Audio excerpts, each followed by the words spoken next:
The thing that the Lord says to Solomon through David, and it's hard for us to believe that God feels this way about us, but I want to put it right there in your heart today. Verse 10. Consider now, for the Lord has chosen you. There's a lot I don't know, church. I don't know when Jesus is coming back. I don't know who the Antichrist is. There's a lot I don't know about the future, my future, your future. There's a lot I don't know in this Bible, but I know I'm chosen.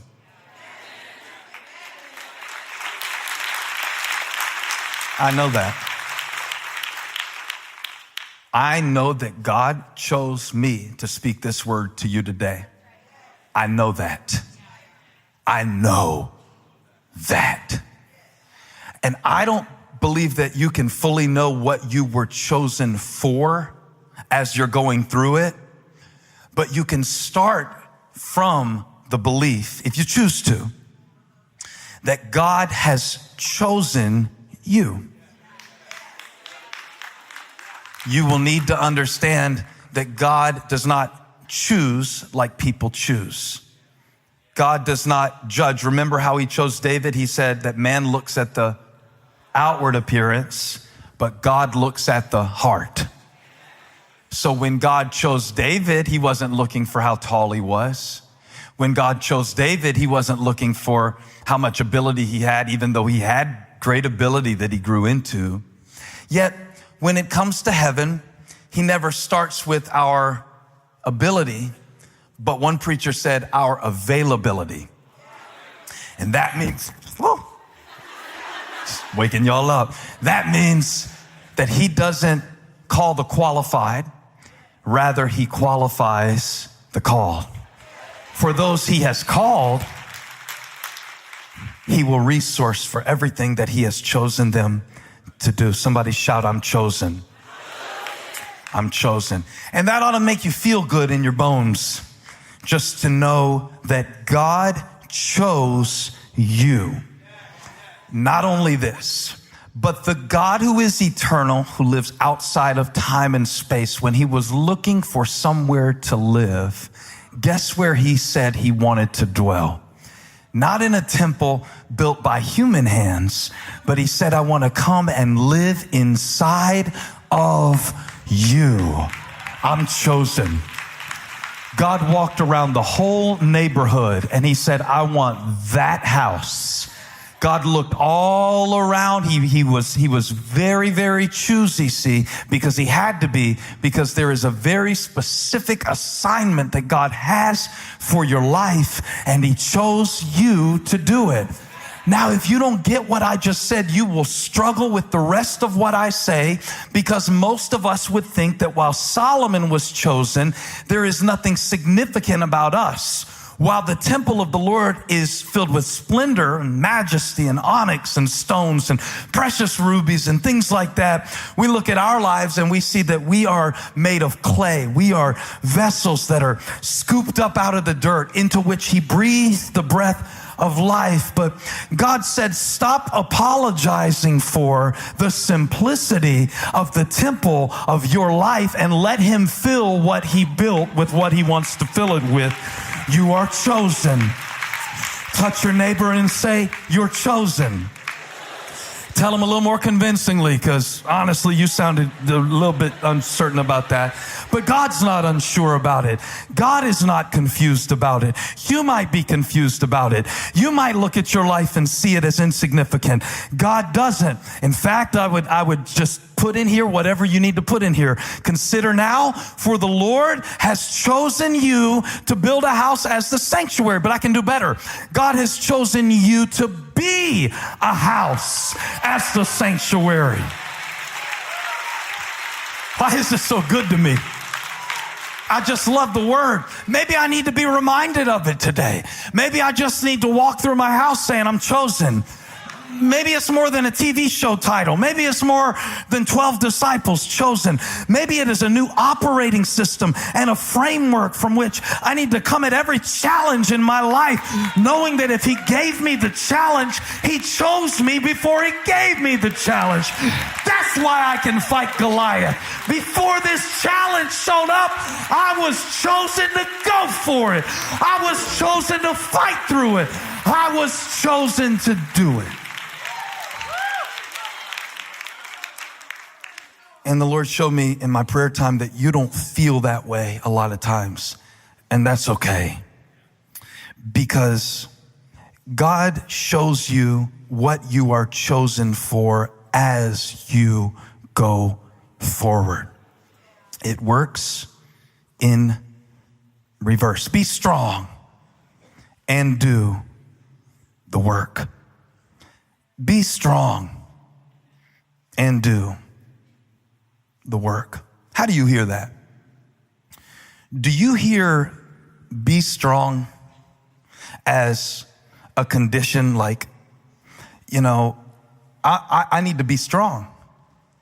And do you hear do the work as a command? I need to do the work. And the problem, if you hear it that way, if you do hear it that way, maybe you don't, but that's probably how I would hear it, because that's how he said it. Be strong and do the work.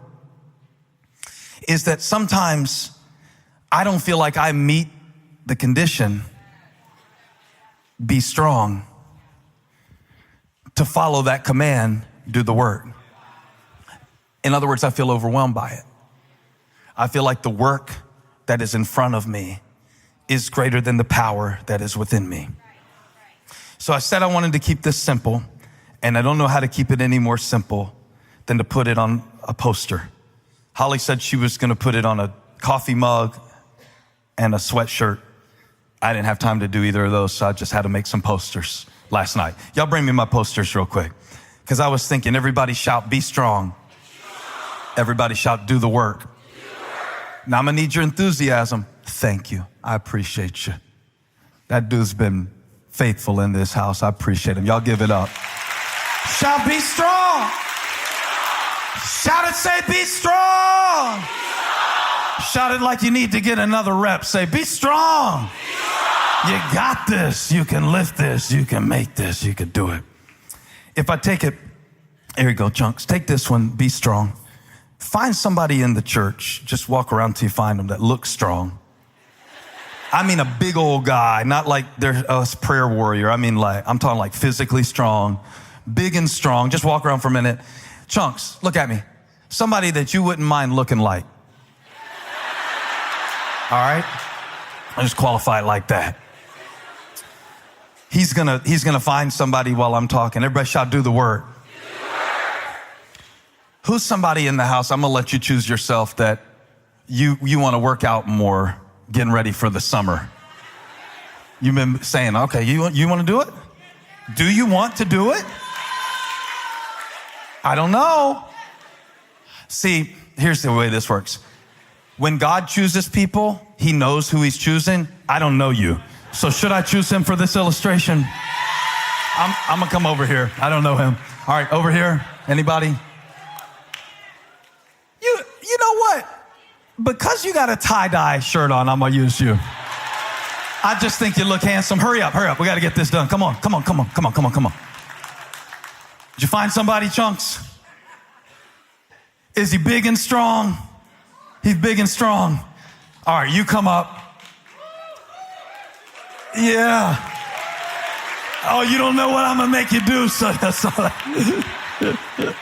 I saw you doing some calisthenics. Come on up. All right, now I'm not saying that one of you looks better than the other. Y'all identified yourselves as, you said you wanted to work out more. So let's do this real quick. Come here. Stand here. Yeah, that's the verse, right? Be strong. Do the work. I'm sorry, you volunteered, remember? I was on the whole other side of the church, and you were calling me, choose me, pastor. Okay, you got what you wanted, tie-dye. But you already look good, I'm gonna be honest with you. To me, you look good. I want to show you something that the Lord showed me. He showed me that be strong is what everybody wants to look like. Would you have wore short sleeves if you'd have known this illustration was coming today? You had no idea. He said I would have worn a tank top. You would have got a pump too, wouldn't you? You didn't need one. You look great. Okay, so be strong. Everybody say be strong. Be strong. Everybody say do the work. Do the work. Now be honest real quick and say, but I'm not strong. And how many of you have felt that way in an area of your life this week? But it could just be a simple feeling. You may not have said that, but it may be the way that you felt. So what the Lord was showing me as I was studying this, Holly, is that we think that this is the condition to follow this command. So in moments where we feel strong, we do strong stuff. In moments where we feel solid, we show up consistently and committedly. Is committedly a word? It is today. And then the command, do the work, becomes dependent on the feeling of our strength.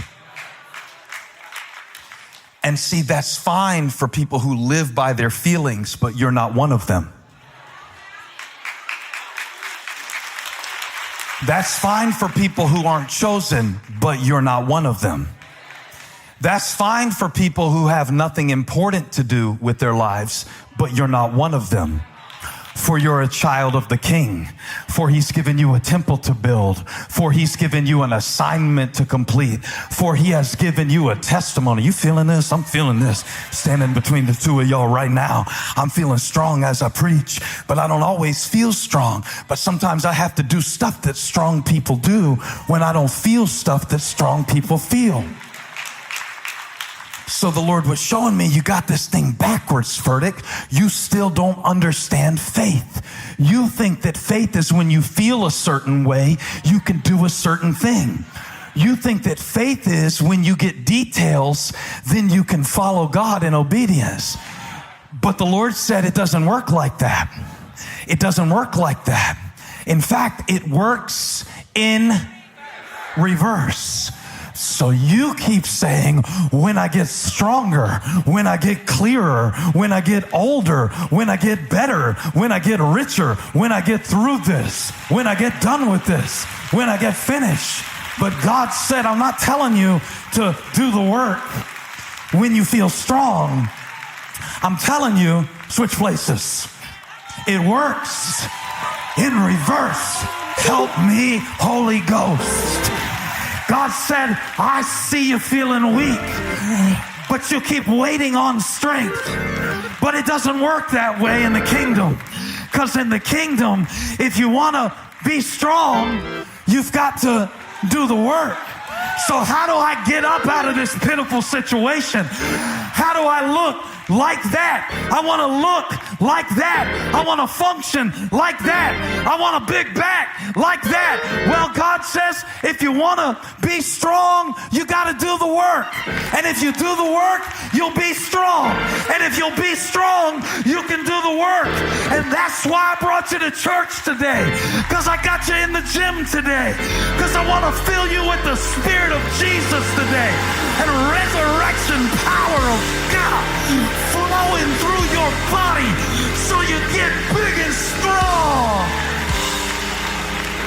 and build your temple. That's what Holly taught y'all last week. Give somebody a high five and say, do the work. Do the work and you'll get strong. I'll feel like worshiping. Worship him and you'll feel him. Call him till he comes. Call him till he comes. Call him till he comes. Jesus, Son of David, have mercy. That's what praise is. Praise brings power. Do the work. Hey, thanks for stopping by my YouTube channel. I hope you were blessed today. If you were, share this with somebody. Like and subscribe and leave me a comment. Let me know where you're watching from, what we can pray for you about. Hope to see you back here again really soon.